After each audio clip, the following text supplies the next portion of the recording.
नमस्कार, मैं हूं निशांत वर्मा और आप देख रहे हैं आंखें न्यूज़ 24। आज हम बात करेंगे बीपीएससी परीक्षा में शामिल होने वाले उन अभ्यर्थियों के बारे में जिनसे मौका यूं कहें कि छीन लिया गया है। आपको बता दें कि 48वीं परीक्षा से लेकर 62वीं परीक्षा के आयोजन तक सिर्फ 4 मौके ही अभ्यर्थियों को दिए गए। ऐसे में 11 मौके उनसे कहीं ना कहीं छिन गए या फिर उन्हें हाथ धोना पड़ा। इस मुद्दे पर आज बात करने के लिए हमारे साथ चांस गेन ग्रुप के अध्यक्ष हैं पीएन भारती जी। उनसे जानना चाहेंगे ये जो मौके छिन रहे हैं अभ्यर्थियों से, ये उनके भविष्य के साथ कितना बड़ा खिलवाड़ है और ऐसे में अभ्यर्थी अब क्या करेंगे। तो सबसे पहले बहुत बहुत स्वागत है पीएन भारती जी आपका हमारे इस खास कार्यक्रम में। आपसे जानना चाहेंगे सर कि ये जो बीपीएससी की परीक्षा आयोजित की जा रही है, इसमें कई बार ये मसला उठा है कि जो परीक्षाएं हैं वो संयुक्त तौर पे ली जा रही है और कई बार जो मौके हैं वो अभ्यर्थियों को नहीं मिल पाते हैं। ऐसे में अभ्यर्थी बहुत ज़्यादा रोषपूर्ण व्यवहार करने शुरू कर देते हैं और उनके भविष्य पे भी कहीं ना कहीं खतरा। क्या कहेंगे आप इस पर? एक परीक्षाएं जो ली गई है, हम बात कर लें, यहाँ पर एक वर्ड है एकीकृत परीक्षा, जॉइंट एग्जामिनेशन ली गई है। और ये परीक्षाएं हुई हैं 48वीं से लेकर के 60वीं 62वीं तक। 4 बार ही परीक्षा ली गई और इसमें हमारे 11 चांस का नुकसान हो गया। हमारा प्रदेश, बिहार जो प्रदेश है, अभी आप नीति आयोग का रिपोर्ट देखिए, सबसे पिछड़ा राज्य घोषित किया गया। बिल्कुल हमारा प्रदेश शैक्षणिक रूप से पिछड़ा हुआ है और आर्थिक रूप से पिछड़ा हुआ है, इसमें कोई छुपाने की बात नहीं है, सही बात है। और ऐसे में हम लोग जो भी अभ्यर्थी हैं, मध्यम वर्ग के जो आते हैं, वो लोग बहुत संघर्ष करके आयोग की परीक्षाओं की तैयारी करते हैं जी। और काफ़ी कुछ सीखना भी पड़ता है। ये नहीं कि एक बार परीक्षा देंगे और हो जाएगा। बिल्कुल। आप यूपीएससी 4 परीक्षाएं 4 बार चांस देती है जी। और हम लोग को स्टेट गवर्नमेंट में है तो अधिक चांस मिलते हैं, हालांकि यूपीएससी ने चांस इधर बढ़ा दिया है कुछ। जी। तो स्टेट गवर्नमेंट में भी हम लोग को इन ज्वाइंट परीक्षाओं के कारण सिर्फ 4 चांस मिले। जी। स्टेट गवर्नमेंट तो और चांस मिलना चाहिए था। बिल्कुल। और चांस के लिए सरकार ने ऐसा कुछ नहीं कहा कि सरकार ने बाधित नहीं किया, लेकिन लेट लतीफ़ी के कारण बीपीएससी ने परीक्षा को नियमित करने के नाम पर परीक्षा को क्लब कर दिया, ज्वाइन कर दिया। अच्छा। और इस कारण से हम लोग को चांस कम पड़ गया। क्लबिंग अगर नहीं करता तो हमें चांस ज़्यादा मिलता। यूँ कहें कि हर साल परीक्षाएं होती रहती तो हमें चांस अधिक मिलता और ज़्यादा बच्चे उत्तीर्ण होते। हाँ, ज़्यादा बच्चे उत्तीर्ण होते। और उत्तीर्णता की हम बात न भी करें तो मानव संसाधन की निर्माण की बात कर ले, इंटेलेक्चुअल प्रॉपर्टी की बात कर ले।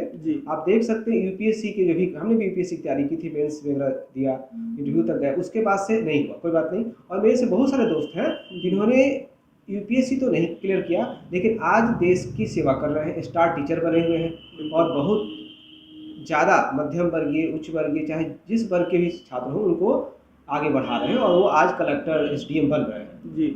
तो सफलता नहीं मिली, लेकिन जो प्रयास किया उन लोगों ने, हमने जिन्होंने भी किया, इससे लाभ तो मिला।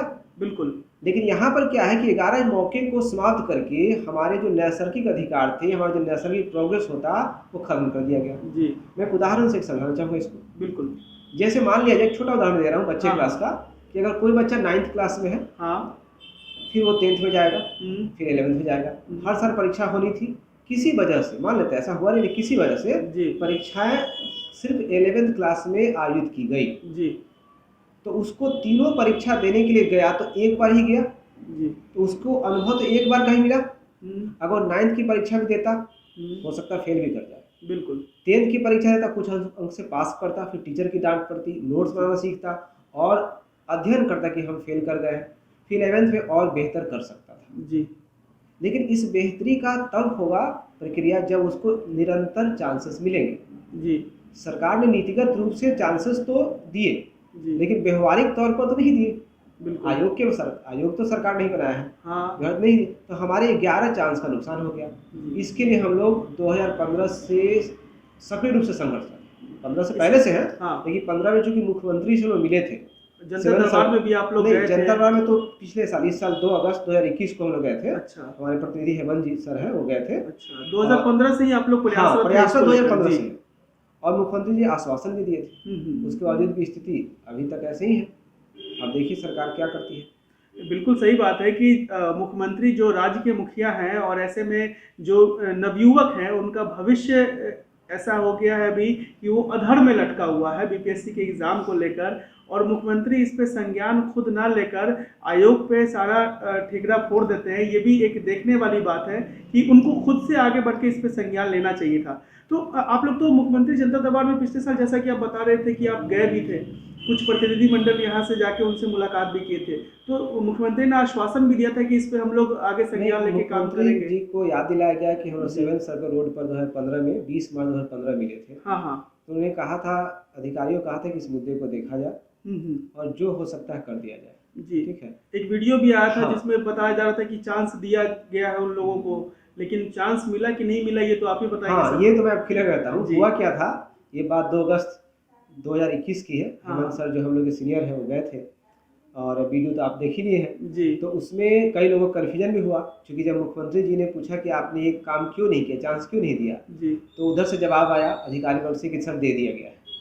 लेकिन ये कन्फ्यूजन था बहुत, मतलब कई लोगों कई तरह की बातें बोलते हैं, लेकिन मैं एक सभ्य भाषा बोलता हूँ, चूँकि शिक्षक हूँ। जी बिल्कुल। तो ये एक बड़ा हास्यास्पद मामला हो गया, कन्फ्यूजन का मामला हो गया। तो मैं चाहता हूँ कि मीडिया के माध्यम से, आपके माध्यम से इसको स्पष्ट कर दूँ। हुआ यूँ था कि जब 64वीं बीपीएससी की परीक्षा हुई, इस दौरान 4 पोस्ट जो बीएसएससी के थे, बीएसएससी मतलब बिहार कर्मचारी चयन आयोग की जो पोस्ट है, 4 पोस्ट, जिस पर कर्मचारी चयन आयोग, बिहार कर्मचारी चयन आयोग वर्षों से परीक्षा नहीं दे रही थी। तो बहुत लेट लतीफ भी हो गया था। अब उसके कारण कई अभ्यर्थियों ने कोर्ट में केस कर दिया। अब कोर्ट में केस करने के एवज में सरकार को थोड़ा दबाव पड़ा, तो उन्होंने कहा कि भाई ये बीएसएससी तो लेट करेगा ही करेगा, हम ये परीक्षा बीपीएससी ले लें। और बीपीएससी ने क्या किया, 64वीं का नोटिफिकेशन का टाइम था, निकल भी चुका था नोटिफिकेशन, तो बीपीएससी ने क्या किया कि इन 4 पोस्ट की परीक्षा लेने की जिम्मेदारी ले लिया, बीपीएससी ने ले लिया। जी, परीक्षा था बीएसएससी का, सीट था बीएसएससी का, लेकिन जिम्मेदारी बीपीएससी ने ले लिया। ये कोर्ट के कारण लिया, अभ्यर्थियों के कारण भी लिया, और चूंकि बहुत सालों से देर हो चुकी थी तो और देर ना हो जाए इसके चलते ले लिया। और वो पद प्रशासनिक भी नहीं थे, तो ऐसे में ये चांस देना किस परिभाषा के अंदर आएगा, इसको नहीं कर सकते। आप खुद समझदार हैं, खुद को समझ रहे हैं, तो ये चांस नहीं कर सकते हैं। बिल्कुल। अब इसी को कन्फ्यूजन लगता है, कन्फ्यूजन में हो गया गलती, इन्होंने इसको चांस देना कह दिया। यही बात वहाँ पर आपको दिखाई पड़ी कि चांस दे दिया गया। उन्होंने हमारे जो प्रतिनिधि उन्होंने कहा कि नहीं दिया गया, उन्होंने कहा दिया गया, तो नहीं दिया और दिया गया मैं स्पष्ट कर दिया। चलिए बहुत बढ़िया था। दरअसल इस बात को लेके बहुत ज़्यादा कंफ्यूजन भी था भारती जी की। अक्सर लोग समझ रहे थे कि वहाँ के आयोग की तरफ से तो ये कहा गया कि चांस दे दिया गया, लेकिन चांस लोगों को आयोग की तरफ से नहीं, मुख्यमंत्री के दरबार में ये कहा गया था, लेकिन चांस लोगों को मिल नहीं पाया। ये कंफ्यूजन भी था। चलिए अच्छा है कि आज भारती जी ने वो भी ये क्लियर कर दिया कि जो कंफ्यूजन सारा था वो खत्म हो चुका है। तो ये बहुत अच्छी बात है कि आज कंफ्यूजन आपने बहुत सारे लोगों का क्लियर किया है। एक सवाल और है भारती जी आपसे कि चूंकि मामला कोर्ट में है, तो कोर्ट का जो मामला है उससे आप लोग जो भी अभ्यर्थी है, आप हैं, सारे लोग एक क्या अपेक्षा करते हैं कोर्ट से? देखिए, ये जो केस हुआ है मैं आपको केस नंबर ही बता देता हूँ। अभी जो सेकेंड केस हुआ है जिसमें केस नंबर है 8384 जी 2021, इसके पहले भी केस हुआ था, वो है 8747 2020। तो जो पहला जो केस हुआ था उस केस में कोर्ट ने डायरेक्शन दिया था सरकार को, आयोग को, कि कोई भी कैपेबल कैंडिडेट न छूटे, ऐसी कोई व्यवस्था की जाए। लेकिन आयोग ने एज का हवाला देते हुए कि एज में छूट हम दे चुके हैं, अच्छा, इस चीज़ को मतलब लागू नहीं किया जी, कोर्ट के निर्देशों को लागू नहीं किया। हालांकि कहीं ना कोई कन्फ्यूजन हो गई होगी शायद, या कुछ अलग प्रॉब्लम होगा जी। कोर्ट के निर्देश तो काफ़ी स्पष्ट थे जी, लेकिन हाँ कोई मैंडेटरी उन्होंने नहीं दिया था कि उसको लागू करें, तो शायद इसके चलते हुआ होगा, कह नहीं सकते क्योंकि टेक्निकल मामला है। लेकिन ये कह सकते हैं कि निर्देश को उस तरीके से सीरियसली तौर पे नहीं लिया गया, इम्प्लीमेंट नहीं किया गया। हाँ, अब दूसरा केस हम लोग किए जिसमें पेटिशनर की संख्या भी बढ़ गई है। कई बार लगता है कि पेटिशनर कम है, पेटिशनर की संख्या भी बढ़ा दी गई है। अच्छा, और केस नंबर हमने बताया भी, अभी ये फैसले भी हो चुके हैं, लेकिन रिजर्व में है। और हम लोग उम्मीद लगाते हैं, जैसे आपने क्वेश्चन पूछा, उम्मीद लगाते हैं कि इस पर हमारे जो माननीय हाई कोर्ट है, पटना हाई कोर्ट, और हमारे माननीय जो अधिकारी है समान प्रशासन के, वो हमारे दर्द को समझेंगे। हम लोग 2015 से संघर्षरत हैं, और कई बार मीडिया में भी हम लोग को लेकर के आया हुआ है, और कहीं भी आप देख सकते हैं हम लोगों ने हमेशा ही गांधीवादी आदर्शों का पालन करके आंदोलन किया है, हमेशा ही शालीनतापूर्वक आंदोलन किया है, और हमेशा ही अपनी बातों को समझाने की कोशिश की, कभी एग्रेसिव नहीं हुए। और हमेशा ही आश्वासन मिला, 2015 से आश्वासन मिला। इवन आप देख सकते हैं कोर्ट ने डायरेक्शन दिया कि इनको कुछ व्यवस्था करके इनको चांस दिया जाए। तो आप सोच सकते हैं कि हमारा पक्ष मजबूत है। बिल्कुल। और इसीलिए हम लोग माननीय हाईकोर्ट से उम्मीद रखते हैं कि, और हम ये कृपा करना चाहते हैं, आग्रह करना चाहते हैं, जो भी संबंधित पक्ष है इस पर एक दयालुतापूर्वक विचार करे, संवेदना को समझे, दर्द को समझे। हम लोगों ने संघर्ष किया है और हम लोग बेरोजगार हैं, और आज के डेट में अगर ये एक ऐतिहासिक निर्णय के रूप में आता है तो न सिर्फ सरकार को एक लोक कल्याणकारी सरकार होने का विशेषता प्राप्त होगा, बल्कि एक ऐतिहासिक उदाहरण बनेगा दूसरे राज्यों में। कई ऐसे हमने सुना है कि कई कुछ राज्यों में ऐसा भी है कि कुछ एज को लेकर के वो लोग देखिए, एज की बात तो हम बाद में करेंगे। पहले बता दें कि अगर चांस की बात करें, उदाहरण अगर देखेंगे, चांस की भी कई बार उड़ीसा सरकार ने कोरोना में जो तबाही हुई है, युवकों को जो क्षति हुआ, उसके लिए अतिरिक्त चांस दिया है।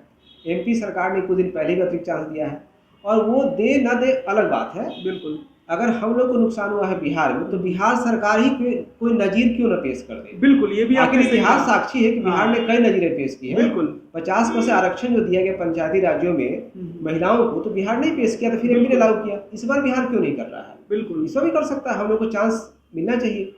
उदाहरण एक पेश कर सकता है बिहार भी कि हाँ भाई, हम लोगों ने ऐसा किया है तो दूसरे राज्य भी ऐसा कर सकते हैं। तो ये बिल्कुल आपने सही कहा भारती जी कि उदाहरण हम क्यों न बने, हम जो बाहर के लोगों का, बाहर के राज्यों को उदाहरण के तौर पे ले रहे हैं, हम बन जाए तो ज़्यादा बेहतर है। चलिए, बहुत खुशी की बात है भारती जी कि आपने इन सब चीज़ों को क्लियर किया। लेकिन एक सवाल और बनता है कि जनता दरबार के बारे में बार बार ये बातें कही जाती है कि जनता दरबार में जो लोग भी फरियादी जो पहुंचते हैं वहां अपनी फरियाद लेकर, अपनी शिकायत लेकर, उनकी बातों को त्वरित कार्रवाई कर तुरंत उस पर एक्शन लिया जाता है।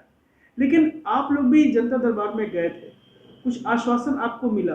पहले भी कई बार सरकार की तरफ से, प्रशासन की तरफ से, सामान्य प्रशासन की तरफ से आश्वासन तो मिल रहा है, लेकिन उस पर उस तरीके से एक्शन नहीं लिया जा रहा है या कार्रवाई नहीं की जा रही। तो कहीं ना कहीं आप लोगों का जो ये प्रयास है वो भी थोड़ा सा चूक हो रहा है, या फिर प्रयास तो आप लोग कर रहे हैं लेकिन सरकार इस पर अच्छी तरीके से ध्यान नहीं दे रही? देखिए, ये तो दुखद है, स्थिति तो दुखद है ही, और हम लोग काफ़ी क्षोभ में हैं, दुखित है, परेशान भी हम लोग हैं, क्योंकि संघर्ष काफ़ी लंबा चल जाता है तो कोई भी परेशान हो जाता है। बिल्कुल। लेकिन हम, जहाँ तक मुझे पता है, ये कोई कॉम्प्लेक्स मामला नहीं है जी, कोई पेचीदगी वाला मामला नहीं है। मुख्यमंत्री के हाथ में है सामान्य प्रशासन, वो खुद सामान्य प्रशासन के मुखिया हैं। वो चाहे तो 10 मिनट के अंदर एक सर्कुलर निकाल दे तो हम लोग को चांस मिल जाएगा। इसके लिए किसी मंत्रिमंडल की बैठक बुलाने जैसी बड़ी कार्रवाई करने की आवश्यकता नहीं है। और सरकार हमारा लोक कल्याणकारी सरकार है, हम लोग प्रजातंत्र में रह रहे हैं, और सरकार प्रजा के लिए होती है, न कि सरकार के लिए प्रजा होती है। बिल्कुल। तो ऐसे में अगर प्रजा की मांग वर्षों से रही है और कोर्ट के आदेश भी दिखा रहे हैं कि जायज़ मांग है, तब तो सरकार को और खुद मुख्यमंत्री जी को, जो काफ़ी पढ़े लिखे हैं, तो वो चाहे तो 10 मिनट के अंदर सर्कुलर निकाल दे, विभागीय स्तर पर ही काम हो जाए। इतना आसान काम है, और मैं अपनी जानकारी में सही बोल रहा हूँ, मैं भी एक शिक्षक हूँ। हाँ, चलिए, तो बहुत बढ़िया। एक बात तो सही बात कही भारती जी ने कि अगर सरकार चाहे तो आसानी से इन समस्याओं का हल निकाला जा सकता है। इसके लिए बहुत बड़ी कैबिनेट की बैठक बुलाने की आवश्यकता नहीं है। लेकिन सरकार इस पे अगर लेट लतीफ़ी कर रही है तो कहीं ना कहीं अभ्यर्थियों के भविष्य के साथ खिलवाड़ हो रहा है। ये बहुत बड़ा सवाल है। फिलहाल कुछ और बातें भी हम करेंगे भारती जी से। अभी फिलहाल बहुत ज़्यादा मुद्दा चल रहा है आरआरबी का और एनटीपीसी के अभ्यर्थियों का, जो लगातार भारती जी उग्र होते नजर आ रहे हैं, कई जगहों पे प्रदर्शन कर रहे हैं, ट्रेन में आग लगा दे रहे हैं। इतना आक्रोश जो आया है, आप चूंकि इतिहास के शिक्षक हैं और इतिहास के शिक्षक के होने के नाते आप भूत, भविष्य और वर्तमान तीनों पे अपनी पकड़ रखते हैं, इसलिए आपसे एक सवाल हम बस करना चाहेंगे इस लीग से थोड़ा सा हटके। ये जो छात्र उग्र हो रहे हैं, आक्रोशित हो रहे हैं, अपने भविष्य को लेकर बहुत ज़्यादा चिंतित है, इस सारी चीज़ों को आप किस नज़रिए से देखते हैं? देखिए, कई बार प्रश्न कई लोगों ने हमसे पूछा भी है जी। मैं एक छोटा सा उदाहरण दे रहा हूँ। आप किसी दुकान में जाते हैं और देखते हैं कि जिस सामान की आपने मांग की है वो दुकान के अंदर रखी हुई है जी, और भी कस्टमर 2-4 हैं, ठीक है, सबको सामान तो दिया जा रहा है कि आपको सामान नहीं दिया जा रहा है। आप एक बार फिर से जोर से आवाज़ लगाते हैं, फिर भी दुकानदार आपको नहीं दे रहा है। अब कस्टमर क्या करेगा? बिल्कुल चिल्लाएगा होगा, आक्रोशित होगा। आप समझ सकते हैं गलती कहाँ है। बिल्कुल बिल्कुल। मैं एकदम बिल्कुल सिंपल उदाहरण देता हूँ, बच्चों को पढ़ाता हूँ, तो ये कहीं ना कहीं एक चूक हुई है। कभी कभी क्या होता है हमारे देश में, क्या है कि हर छोटी छोटी चीज़ों के लिए संघर्ष करना पड़ता है। जी। आप बताइए, करोड़ ट्वीट चले गए जी, तो रिस्पॉन्ड करना चाहिए था, बिल्कुल। यहीं पर चुप हो गई है। और ये बच्चे ही हैं ना, बच्चे हैं तो बच्चे क्यों हैं, ये बेरोजगार हैं, घर को छोड़कर ग्रामीण क्षेत्रों से आए हैं, इनके माता पिता किताब कॉपी के अरेंजमेंट के लिए घर गिरवी रख देते हैं, कभी कभी ज़मीन भी रखते हैं। बहुत और उम्मीदें कोरोना में ये स्थिति आप समझ सकते हैं कितनी दर्दनाक हो गई है। बिल्कुल। तो बहुत उम्मीद थी, लेकिन छोटी छोटी गलतियों के चलते उनसे वार्ता अगर हो जाती, 5 ही ट्वीट में हो जाती ना, क्योंकि हम प्रधानमंत्री जी कहते हैं हमारे कि ये डिजिटल इंडिया है तो फास्ट काम होना चाहिए, बिल्कुल। लेकिन मैं देख रहा हूँ कि ये डिलेड इंडिया बन गया है, हर काम डिले करना है, तो ये तो प्रॉब्लम हो जाएगा ना। बिल्कुल, मैं किसी को ब्लेम नहीं कर रहा हूँ, लेकिन हाँ, गलती है तो सुधारा भी जा सकता है, बिल्कुल, ये तो है, सुधार सकते हैं। हाँ, और एग्रेसिव होना एक प्राकृतिक घटनाक्रम कह लीजिए जी, और अगर कोई कहता है कि बच्चों से गलती हुई है या किसी और से गलती हुई, तो गलती तो हर इंसान से होती है। बिल्कुल। अब गलती को सुधारने पर कितना काम कर रहे हैं हम लोग भी, तो 11 चांस का जो गलती हुई है, हम लोग तो एग्रेसिव नहीं है, हम लोग तो सरकार से गुहारी लगा रहे हैं। बिल्कुल, तो गलती को सुधारा जा सकता है, देखना है कि सरकार सुधार करने की नियत रखती है कि नहीं, यही देखना है। ये सबसे बड़ा मुद्दा ये, क्योंकि हम लोकतंत्र में। हाँ, बिल्कुल। तो एक बात तो बहुत अच्छी भारती जी ने बोली कि ये जो डिजिटल इंडिया की बातें चलती हैं, ये इससे इन मुद्दों को देखकर तो ऐसा साफ तौर पे कहा जा सकता है कि ये डिजिटल इंडिया नहीं डिलेड इंडिया की तरफ जा रहा है, क्योंकि जाहिर सी बात है कि छात्रों से जो उनके भविष्य को लेकर के जो चिंता है वो बहुत ज़्यादा है। जैसा कि भारती जी ने बोला कि गांव घर से बच्चे आते हैं, किसान परिवार के बच्चे हैं, कई बार माँ बाप को अपनी ज़मीन गिरवी रखनी पड़ जा रही है, कई बारी उनको कैसे कैसे करके पैसा इकट्ठा करके भेजते हैं, और ऐसे में अगर उनके भविष्य में कहीं भी कोई चूक होगी भविष्य के निर्माण में, तो जाहिर सी बात है कि छात्रों का उग्र होना लाजमी होता है। बहरहाल इस खबर में फिलहाल इतना ही। ऐसे ही तमाम मुद्दों के साथ हम फिर आपसे मुलाकात होंगे, और भारती जी आपका बहुत बहुत स्वागत है। आपने इस खास मुद्दे पे हमारे साथ चर्चा की, और ऐसे ही कई मुद्दों पर हम लोग और भी चर्चा करेंगे और आगे भी बात करते रहेंगे। तो ये है भारती जी, जो चांस गेन ग्रुप के अध्यक्ष थे, और इनसे हमने बात की, काफ़ी सारे मुद्दों पे हमने बात की। बीपीएससी में जो परीक्षाएं आयोजित की जा रही हैं उन परीक्षाओं को लेकर भी हमने बात की, क्या सरकार की तरफ रुख रहा, सरकार के आयोग जो है उनके तरफ से क्या रुख रहा। तो इन सारी मुद्दों पे आज हमने आपको सारी चीज़ें क्लियर की और भारती जी ने सारी चीज़ें आपको बताई।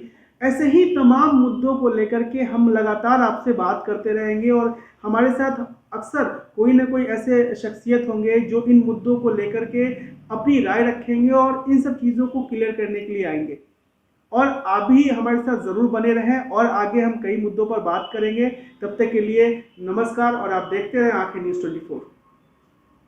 अगर आपने अभी तक हमारे चैनल को सब्सक्राइब नहीं किया है तो तमाम और बड़ी खबरों के लिए हमारे चैनल को सब्सक्राइब करें और देखते रहें आंखें न्यूज़ 24, नजर हर खबर पर। क्या आप पत्रकारिता के क्षेत्र में अपना कैरियर बनाना चाहते हैं? तो आज ही Royal Ashoka Institute of Mass Communication and Journalism में अपनी जगह सुनिश्चित करें। आर्यभट्ट ज्ञान विश्वविद्यालय पटना से मान्यता प्राप्त 100% प्लेसमेंट के साथ royal Ashoka Institute of Mass Communication and journalism, नामांकन जारी है। हमारा पता है DS/16 गायत्री मंदिर के समीप, कंकड़ बाग, पटना 8,20,000। आप हमें संपर्क भी कर सकते हैं। हमारा मोबाइल नंबर है 9955456126।